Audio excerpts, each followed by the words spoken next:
Di sini ada dua alasan mengapa kita harus mempersembahkan hadiah yang sempurna untuk Tuhan kita.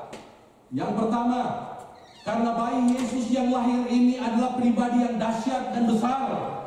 Bila kita lihat dari proses kelahirannya, itu alasan yang pertama.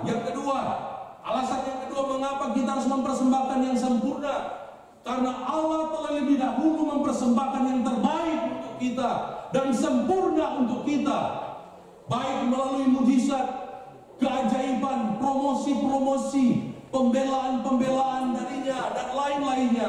Dan yang luar biasa, pemberian Allah yang sempurna itu ialah melalui kematian anaknya yang tunggal, Yesus Kristus, yang menyelamatkan semua umat manusia yang percaya kepadanya. Yang pertama, saya akan mengajak saudara melihat tentang betapa hebatnya Yesus Kristus yang kita rayakan kelahirannya.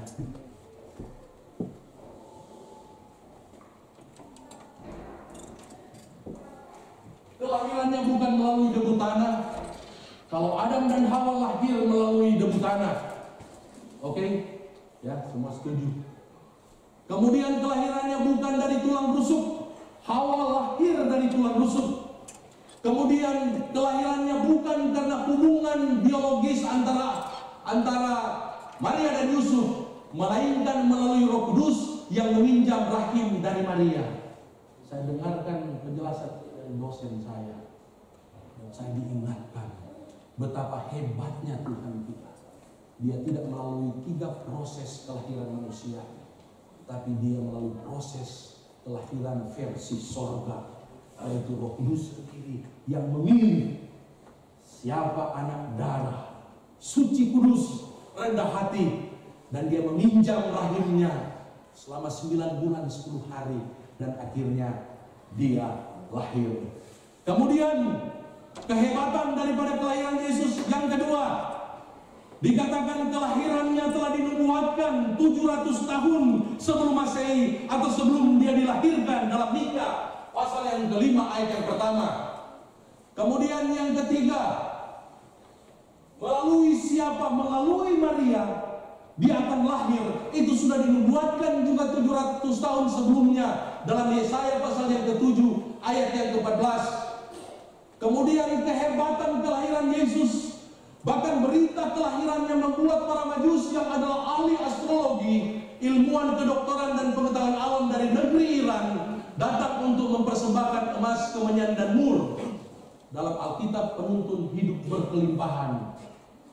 Dan saya melihat dari sisi yang sedikit negatif, kelahirannya hebat karena bisa membuat takut yang namanya raja yang kejam yang bernama Herodes. Ya, waktu dia dengar Yesus lahir, bayangkan raja yang kejam yang menguasai Israel, dia ketakutan.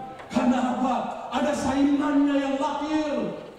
Bayangkan Yesus hanya seorang bayi, tapi sudah membuat dunia gempar, sudah membuat dunia ketakutan, sampai orang datang dari Iran mempersembahkan emas, kemenyan dan mur. Mengapa kita pada Natal ini yang biasa-biasa saja?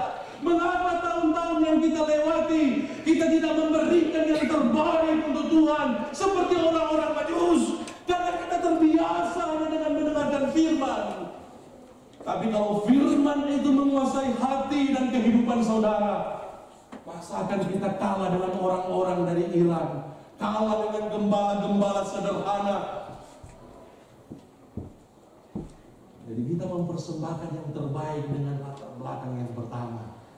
Karena Tuhan kita itu lahirnya saja sudah tanda petik abnormal, sudah supranatural, sesuatu yang berbeda.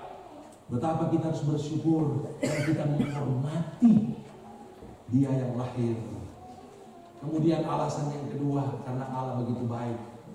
Ada 1260 janji-janji Allah di dalam Alkitab. Dia memberikan kepada kita kesembuhan dari penyakit. Yesaya 53:4, Yeremia 30:17. Kemudian dia memberikan juga kepada kita hadiah kelimpahan berkat materi. Ulangan pasal yang ke-6, saudara bisa membaca di rumahnya pekerjaan saudara diberkati, bisnis saudara diberkati. Kamu bukan ekor tapi kepala, dipromosikan oleh Tuhan. Akan tetapi semua ini bukanlah hadiah yang terbaik dari Allah kepada kita. Berkat-berkat materi itu bukan yang terutama yang Allah sediakan buat kita. Itu merupakan berkat bonus yang mengikuti iman kita kepada Tuhan. Itu menyertai bayi yang dahsyat, yang luar biasa. Ketika kita percaya kepada Dia, malah maka Allah menyediakan janjinya dalam Alkitab. Dia sediakan buat kita. Tinggal kita imani setiap hari dan bertindak di dalam iman. Karena hadiah yang terbesar itu adalah hari ini telah lahir bagimu Juru Selamat Tuhan di kota Daud. Yesus Kristus yang lahir di tengah-tengah keluarga Yusuf dan Maria. Yang sederhana, inilah hadiah Natal yang sangat berharga, yang besar dari Allah kepada dunia ini dan kepada kita semua yang hadir pada hari ini. Dalam Yohanes pasal yang ketiga yang ke-16, Dia bukan hanya memberikan Yesus lahir di dunia ini, tetapi dikatakan karena begitu besar kasih Allah akan dunia ini, sehingga Ia telah mengaruniakan anak yang tunggal, supaya setiap orang yang percaya kepadanya tidak binasa, melainkan beroleh hidup yang kekal. Anak satu-satunya, Koion monogones, anak yang unik, yang tunggal, yang tidak ada duanya, Allah berikan untuk kita. Dan Dia adalah Allah itu sendiri yang datang ke dunia ini. Dia memberikan dirinya untuk kita. Betapa bangga, bahagia, dan berharganya saya dan saudara di mata Allah. Dia sendiri mau berkorban untuk kita. Apa yang perlu kita ragukan lagi di masa-masa Natal ini? Hanya karena tidak punya baju baru, hanya karena tidak punya kukis mentega, kata orang Manado, sepatu yang baru. Kalau ada itu bonus dari Tuhan. Jangan iri melihat ke kiri dan ke kanan, tetapi lihatlah Juru Selamat. Dia mau lahir untuk saudara. Amin. Bersyukurlah karena itu hadiah, itu berkat Tuhan yang paling besar. Itu sudah cukup. Adam dan Hawa, sebelum mereka jatuh dalam dosa, mereka telanjang pun mereka bersyukur. Itu gambarannya kita percaya kepada Tuhan. Kalau kita percaya kepada Tuhan, tidak hidup dalam dosa, sekalipun kita tidak memiliki apa-apa, kita sama seperti Adam dan Hawa, bisa bergaul dengan Allah, bisa makan segala yang disediakan. Amin.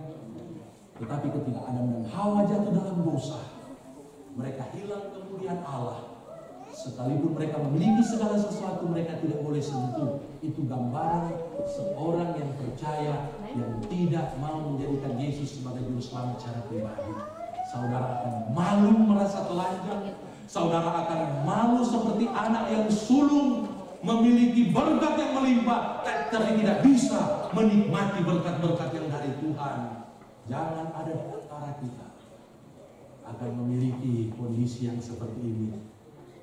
Punya Yesus berarti kita sudah punya seluruh dunia, bahkan alam semesta ini. Amin.